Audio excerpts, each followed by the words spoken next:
All right, rise and shine, everyone. Time now, 8 o'clock. We appreciate you streaming with us here on KARE 11 Plus. Jason and Alicia here with you, and you are waking up to a weather impact alert day. That's right. It says what, negative 10? No, 13. Negative 13. It's gotten colder. Let's get right out to John. And the wind chill is dangerously cold today. It's unbelievable, right? 13. I think our low is going to come in at 15 below potentially. It gets colder and colder out here. If you got to go outside today, dress in layers. Again, I love putting a scarf underneath. Definitely keeps me warmer. Whatever you can do to find ways to keep you warm if you're going to be outside. So we've got the weather impact today and tomorrow. I think tomorrow is colder. In fact, it has a chance to be record-breaking. Now, this type of temperature is pretty common to get to in the middle of January. Middle and late February, you're pretty late in the game here to be talking about 40, 50 below zero. That's a January game. So when you're doing that, that's how you know you're getting to the back half of the year where we can have these type of temperatures, but it's going to be near record-breaking tomorrow. Dress appropriately if you got to be outside. Layers on layers, like I said, scarves. Once I started really putting a scarf under my jacket, it keeps me very warm, actually. I love this style. I didn't learn. I think it was CC who gave me the idea, maybe Nate, I don't know. Whoever it was, thank you. Cold weather advisory is in effect until 10 o'clock. So we're going to do it each morning. It's not all day long. It's going to be during the morning hours. So morning hours till 10, dangerous. Afternoon's just going to be a nuisance. It's not going to be warm in the afternoon. This blue area is an extreme cold warning. Now, the extreme cold warning is for tomorrow until 10 o'clock. We're going to pull that in, and we're all going underneath this tomorrow. So it's hard to imagine it getting colder, but yes, it gets even colder tomorrow. That's why we're talking about record breaking. Today is close, but we're still about 6 degrees away off our record. Still close, 6 degrees. Tomorrow, we'll see. We're going to be right at it. 45 below zero is going to be possible tomorrow, so make sure you anticipate this cold air. We'll track this fall, and we'll talk about when I think it's going to warm up. And it could be a prolonged warm up, so stick around for that in your forecast. Cece. Hey, good morning. Hope your day's off to a good start. Taking a look, we'll start off with the bigger map right here. You see a lot of green. We usually are starting to see yellow at this time, but I know a lot of folks are off work and there's no school for some kiddos today. So roads will probably be quiet for most of the day. Taking a look here at Highway 100, there was some debris on the road. I believe it was a spare tire in the middle of the highway, but crews got that a couple of minutes ago. So we're good on that front. This is another example of how quiet things are. I'll have more live pictures and drive times throughout this hour. All right, Cece, thank you very much. And as John mentioned, by tomorrow morning, we could see record-breaking cold temperatures with wind chills down and hitting 50 below. That's right. It's going to be crucial to add extra layers as you head out the door. Audrey Russo shows us how to protect yourself and others if you're leaving the house. Hypothermia and frostbite can set in about 10 to 15 minutes in temperatures as cold as these. So that's pretty fast, probably a lot quicker than you think. So when you're choosing your layers as you walk outside, you want to make sure you're following the rule of 3. You got a base layer that wicks moisture away, that's essentially sweat proof, a second layer that retains your body heat, and then a third layer that's wind resistant to help protect you from the colder gusts. Now, if you have a baby and you're heading off to daycare, they're going to need an extra layer. So if you are comfortable with a jacket over the rest of your clothes, make sure the baby has a snowsuit, maybe an extra blanket on. Older folks are also very susceptible to the cold, so when you check in, maybe on your elderly parents or on your neighbors, you want to make sure that they are bundling up both inside the house and out. You want to make sure they have enough food to eat so that they can maintain their body fat. That's the critical layer that helps you stay warm. And it is important to remember that just because you're inside doesn't mean you are safe from the cold. A lot of people think that the cold only exists out here, but particularly with older folks, inside your house can be the root of a lot of exposure cases. The National Institute of Health says that about 20% of exposures actually happen indoors. So make sure you're heating your house to about 68 degrees, because even a home that's at about 60 degrees to 65 degrees can still spark hypothermia. Back to you. Good reminders, Audrey. Thank you. And if you need a place to get out of the cold overnight, there's warming shelters open. In Ramsey County, there's several opening up. Here's a list of them on your screen. Some of them are for women and children only. Others are just for men. Reformation Lutheran Church is open to families. And there's also several opening throughout Hennepin County. Here's a map of the shelters open right now. There's more information about cold weather resources on our website at KARE11.com. And we're not the only ones waking up to dangerously cold temperatures this morning. Right now, extreme winter weather conditions are stretching across the country, including down south. In the last 48 hours, at least 9 people died as powerful storms moved through Kentucky and Georgia, causing historic flooding. President Trump has approved a natural disaster declaration for Kentucky as FEMA is set to respond. Tennessee, West Virginia, and Indiana are also recovering from flooding. It's very important to stay on top of the cold weather as it develops this week. So pull out your phone right now, open up your camera app, and scan the QR code on your screen to download the free KARE 11 app. You can use it to get customized forecasts, weather alerts, and live radar anytime. On this President's Day, protests are set to happen across the country, including right here in the Twin Cities in the next few hours. The demonstrations are in response to the Trump administration and a series of controversial executive orders. Michelle Beck has the details. Right now, we're tracking plans from protesters to meet at noon at the Minnesota State Capitol. They call this 50-51. 50 protests, 50 states, one movement. And just as the name suggests, this is a nationwide effort on this President's Day. We last saw the demonstration 2 weeks ago, erupting in the wake of President Trump's executive actions. As one sign in St. Paul shows, protesters also criticized Elon Musk as a non-elected official who we know is attempting to reshape the federal government. According to NPR News, 50-51 isn't affiliated with any political party, but it is partnering with a group tied to Vermont Senator Bernie Sanders. Americans are still very much politically divided. The Pew Research Center reported earlier this month 47% of U.S. adults approve of how Trump is handling his job as president. Compare that 47% with the 51% who say they disapprove. Back to you. This all comes as thousands of federal workers start their week without a job. President Trump ordered government agencies to lay off all probationary employees, which are those with less than 2 years on the job. That includes about 1,300 CDC employees, as well as staffers in the Department of Education, Departments of Education, Homeland Security, Veterans Affairs, and the U.S. Forest Service. Turning out to a case getting national attention right now, the investigation into the alleged torture and murder of a Minnesota transgender man in New York. Police say an autopsy will be done in the coming days on Sam Nordquist. 5 suspects are now charged and in jail this morning. We're now learning at least some of them have pretty disturbing criminal records. According to the New York State Sex Offender Registry, Patrick Goodwin was sentenced to 10.5 years in prison in 2015 for sexually abusing a 7-year-old boy and a 9-year-old girl. The New York State Department of Corrections reports another suspect, Kyle Sage, was sentenced up to 4 years in prison in 2022 for grand larceny and first-degree distribution of pornography to a minor. Governor Walz posted on X, quote, "This is deeply disturbing. Minnesota stands with our LGBTQ neighbors against this unthinkable crime. I'm grateful to the law enforcement agencies investigating. Gwen and I send our deepest condolences to Sam's family and community." We're going to have much more on the story in 30 minutes, including what the victim's mother is saying this morning. In New York, a deadline to bring an indictment against the man accused of killing United Healthcare's CEO is today. This comes just ahead of a case hearing Friday. Our Morgan Wolf is breaking down the timeline this morning. Luigi Mangione is scheduled to be back in court this week. The 26-year-old is accused of fatally shooting Minnesota-based United Healthcare CEO Brian Thompson on December 5th. In New York, Mangione is charged with first-degree murder as an act of terrorism. He's facing federal murder charges too. And after the 4-day manhunt ended in Pennsylvania, Mangione was charged there as well. Mangione has entered a not guilty plea in every case. This weekend, his legal team launched a website to provide case updates and manage a legal defense fund, which has raised roughly $500,000 already. He posted a statement thanking people for their support. Mangione remains detained in New York City.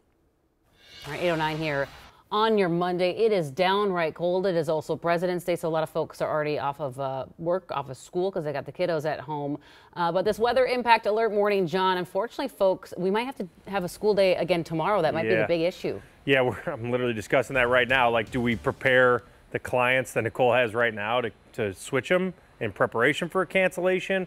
But even for me, as a meteorologist, like, yeah, I think it's going to be canceled, but I don't make that call. So I'm a viewer just like you are.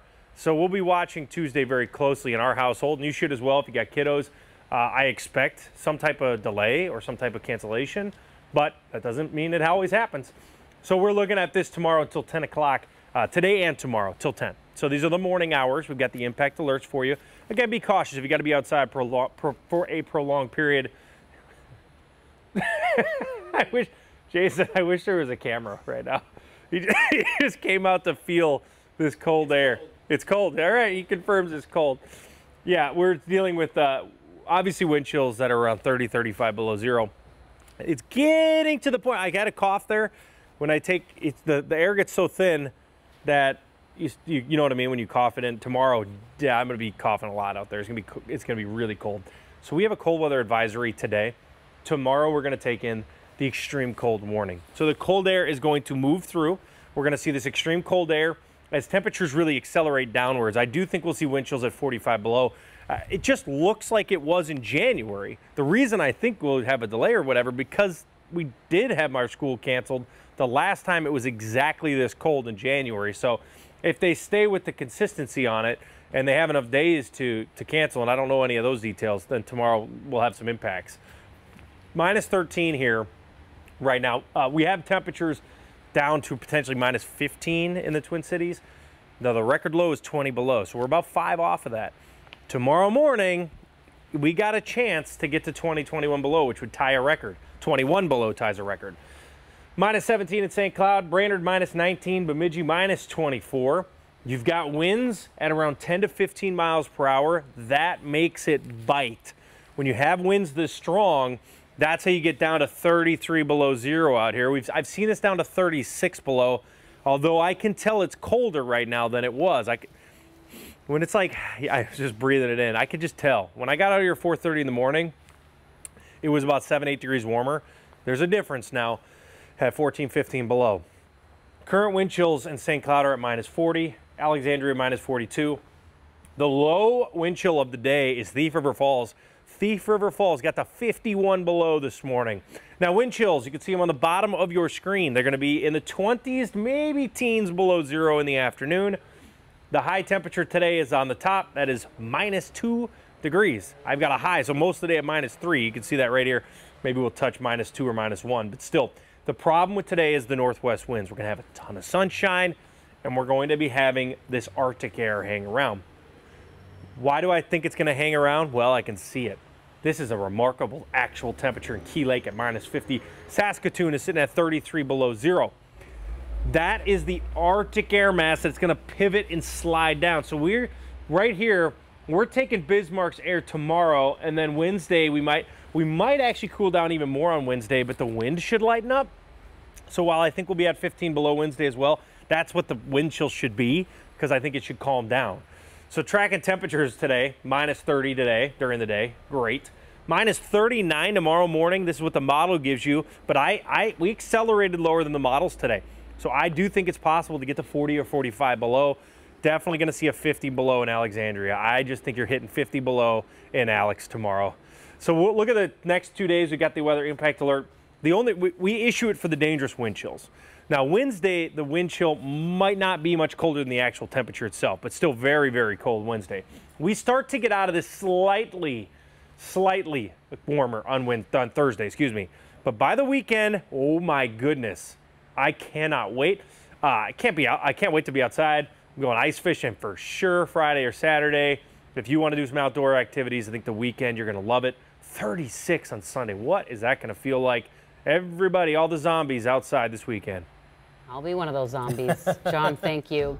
Well, you may remember several days ago, a statue of F. Scott Fitzgerald was taken from outside of St. Paul Academy. Now police have found it in pieces. So when we come back, the details behind what police say the suspect planned to do with the statue and what else they found in their search. I mean, who steals a statue of F. Scott Fitzgerald, honestly? Trying to make cash, apparently. I don't know. Weird.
Welcome back, everyone. Time now 8:16 on this Monday, and yes, it is a weather impact alert day, as you can see on the screen, for the dangerously cold temperatures we're going to see not only today but also tomorrow. Tomorrow actually probably going to be worse, definitely going to be worse than today. So just bundle up, layer up, make sure you're careful out there.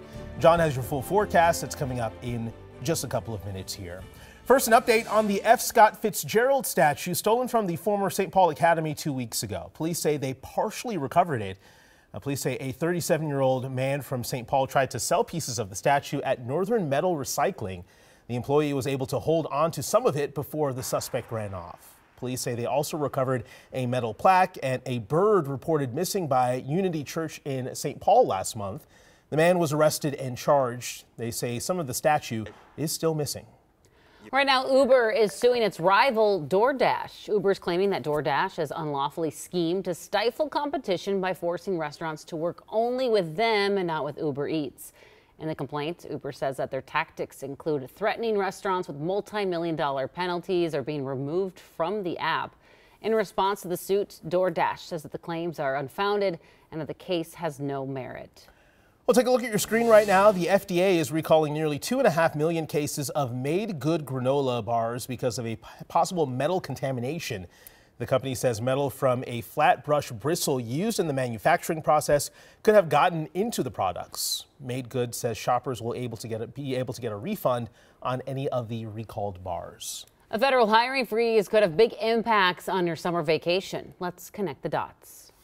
The Trump administration's order to freeze hiring has stopped interviews and background checks for prospective federal workers. The move canceled thousands of seasonal jobs. These workers are essential for keeping parks clean, safe, and fully operational, especially during peak months.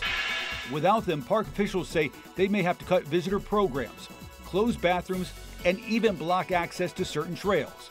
Some parks are scrambling to rely on volunteers, but there are limits on what they can do. Experts warn that a freeze could make parks less safe and less enjoyable for visitors. And with summer fast approaching, time is running out to fix the problem. And that is Connecting the Dots. All right, this morning we want to highlight the Zwilling family. For nearly a decade now, they've hosted what's now known as Ice Fest up in Little Falls. It's a winter extravaganza built around a homemade ice carousel. Sammy Selena takes us there. To create a massive ice carousel is a major feat, but in Little Falls, it's a family affair. This guy is 1,000 feet in diameter. Chuck Zwilling started this hobby up in 2017, and now this yearly 2-day festival has the entire family involved. His daughter, Becca Rugemer, says competition has been stiff for record-breaking ice carousels. While theirs was the first to be recognized by Guinness World Records, their lake is only so big. So this year they're focusing on more niche categories. Proceeds go toward the Flyer Pride Pack and Care Closet. Decided, well, why don't we make this a 2-day event and bring the whole community together, bring other activities, warming tent, all of that. And that was 8 years ago. And here we are 8 years later, and it is bigger than ever. We've got about 15 different activities that will be going on. That's so cool. You can be on the lookout for next year's dates by searching Zwilling Ice Fest on Facebook. I still don't know how they make it look like a perfect circle. Mine would be all It would be weird. all over It wouldn't the place. spin. Never seen one in person, though. It's on my bucket list. It's like magic. I love it. I got to check it out. I feel like Not you'd be this year. freaking out, though. I probably would. He freaked out. Freaked out. He freaked out, CC, when he stood on normal ice, not spinning ice. I froked out. He Remember froked that. out. It That's could the be a past little- tense of freaked. Yeah, that's what I was just going to say, Right? past tense. Grammar. It could be a little scary. Like, I'm from here, and I'm kind of like, ooh. Well, I'm more like that with vehicles, not standing on. But you're from Florida, I'll let it pass. Hey, taking a look here down in Burnsville. Good morning. If you're waking up there, we're seeing a crash on 35W southbound. This is right at Cliff Road, actually. It looks like at least one of the vehicles crashed into this wall. Seeing a couple vehicles there. A tow truck was there a couple of minutes ago. Not sure where that is now, but taking up a good portion of this right side, so this right lane is closed. And because of that, we're seeing some slowing as vehicles are trying to stay left as much as possible. Hopefully everyone's okay in this crash, but if you're headed out the door soon, Highway 13, if you're going that way, 35 could be slow moving while they clear this up. John. All right, thank you, CC. It is obviously bitter cold out here. Hard to believe that it's getting colder tomorrow, which feels cruel. But then what's not cruel is what's coming, and the warmth is on the way. So, weather impact alert today and tomorrow. We've got them for the morning hours both days. And then Wednesday, I do think that will try to warm up, but when I say that, it's going to be like 15 below Wednesday morning. The only reason we're not doing an impact at this point is because the winds are forecasted to turn calm. So while, yeah, it's 15 below, if it's calm, then your wind chill's 15 below, right? So that's the anticipation Wednesday. But I think the big story is the winds are going to be strong the next 2 days. So we've got a cold weather advisory that's going to be here in the light blue. You can see that from the Twin Cities to La Crosse. Wind chills in that area, 35 below. Now, the Twin Cities is right on the edge. In fact, we did get to 36 below this morning for a wind chill, but the blue is the extreme cold weather warning, and that's 45 below. Well, where are we going tomorrow? We're going into the blue. Everybody's taking this cold air. You can get the idea that we're still pushing and rushing in cold air. Extreme cold weather warning. That's going to be 12 a.m. tonight through 10 a.m. tomorrow morning. Please watch on KARE 11. Come back tomorrow morning. I am going to be watching like a hawk too for school delays and cancellations tomorrow, which are imminent. They're going to be out there for sure. Now, I'm not sure everybody will, but some places are going to cancel or delay. It's cold because I'm trying not to cough. Now, tomorrow, I'm going to be coughing a lot out here. 13 below zero for the temp, 17 below, and 19 below in Brainerd. Now, the hard thing to believe is Brainerd hit 30 below zero last week. So technically, it's not even as cold this week in Brainerd. But the winds are more of a factor. That's why I'm focusing more on the winds. So while Wednesday's low could actually be the coldest morning, it's just coming with the calm wind, which is less dangerous. So temperatures, like I said, 13 below. Here's that wind, that consistent 12 to 20 mile per hour wind. It just makes it feel different outside, especially if you get a wind gust. Winds right now making it feel like 33 below, 40 below in St. Cloud. If I can even read these because they blend in with the color scheme, 42 below, 46 below in Bemidji. I think it goes to white at 35 below zero. But in Minnesota, maybe the threshold doesn't work as well. We need purple or something. Bottom here is the actual wind chill. You can see the wind chill today is going to be 19 to 20 below in the middle of the day. Afternoon's going to be 3 below zero. This is the coldest, I think, afternoon. We're really going to be peaking with the cold air tonight into tomorrow morning. That's like the apex of the cold air. But look at today, tons of sunshine in and out of a few clouds. Highs today below zero. This is pretty late in the year to be below zero highs. You got to be cranking in some cold air to do that. I always think it's remarkable to look at Alaska. Why do I look at Alaska? I can, not all the time, but I don't even know if I've ever done this and it hasn't worked out. If we're Arctic, Alaska's warm. I've never seen it not that way. It's 30 degrees above zero in Alaska. So how does that happen? Well, you drive a ridge, right? A ridge in the jet stream that warms them up. And when you have a ridge, you have to have a trough. And the trough crushes us when that happens. So next time you see Alaska, like, wow, it's balmy, we're going to be horrific. That's what happens. And look at some of these temperatures. Key Lake, Saskatoon. We're going to watch these two spots. So they're going to become warmer than us in about 2 days. And then I'll start to see the transition happen. But I look up here into Canada, Calgary area, Saskatoon, we take that weather. So we take Bismarck the next day, and this will be 2 days. So that would be tomorrow night. That's Tuesday night and a Wednesday morning. Yeah, really cold air still here for a while. Sure, you don't want to hear that. So temperatures this morning were cold, but look at tomorrow morning. I tracked this all the way to 5:30 Tuesday, 40 below. I think we're going to see a 50 below zero in the central parts of the zones. Okay, you get the idea, it's cold. Let's talk about the good news. If you can hang in there, Saturday and Sunday look warm. 36 degrees on Sunday, 36. So we were at minus 36 this morning, and we're going to go above 36. So if assuming that wind chill is 36, that's a 72 degree change what the feels like through the weekend. Remarkable. Enjoy the weekend.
8:28, welcome back everyone. This Arctic air is welcomed by two big Minnesota ice attractions, especially after last winter's warm temps shortened their season. That's right. Now, one even announcing it's going to be sticking around a lot longer than expected. Our Heidi Wigdahl brings us the update. For those searching for warmer weather, you're going to have to look a bit longer. But for places like the Minnesota Ice Festival, after last winter, this season is a breath of fresh air. If this next stretch of cold feels like a maze to escape, just ask a Minnesotan their thoughts. It could be colder. So why not celebrate your 1-year anniversary out in the cold? It's so cool. I feel good, but I'm cold. My blood is so cold. A cold date for warm hearts. The staff is treating people good and everyone's still happy to be here. How you doing? Great. Good. Manager Brandon Isabel says the Minnesota Ice Festival is averaging on the weekends 3,500 to 5,000 people each day. A welcome change after last winter's warm weather forced organizers to cancel the festival. But it's not always been a smooth ride. It was too cold, sometimes it was too warm, but fortunately we were able to bounce back, of course at the hands of the community still wanting to come out here. And thanks to that, they're staying open an extra weekend, February 21st through the 23rd. Meanwhile, in Delano. Well, the entire experience of this year compared to last year, it's polar opposites. Britton Youngstrom with the Ice Palace Minnesota says they went from being open only 4 days last season to this winter about 2 months. They plan to be open up to March 2nd. When we hit just that perfect temperature range, which is about -5 to 10, 15, even 20 degrees, we're able to grow the Ice Palace to perfection. Sunday, they took visitors to another galaxy. This is probably going to be our last season in Minnesota. Youngstrom says the family-run business faces troubles scaling up, but they're going out with a bang, or in this case, a burr. Heidi Wigdahl, KARE 11 News. Oh, that looks like so much fun. You gotta learn to adapt to this weather that we have here. I wouldn't recommend going today or tomorrow, John. No, maybe probably not. Friday. I think that, yeah, most of those are like Thursday through the weekend. I was interested to hear them because I'm always looking for somebody with optimism from like the cold air. Like, who wants really cold air? Because the lakes are good, trust me. They're like, I could barely get my auger through the ice. So I'm good there, but it's nice to hear that somebody can monetize this because it's tough, it's cold. Monday, Tuesday, we've got the impact alerts. That's gonna be today and tomorrow. The reason for the real impact alert is the wind. Because Wednesday morning, I'm not gonna lie to you, it looks just as cold. The temperature's the same Wednesday.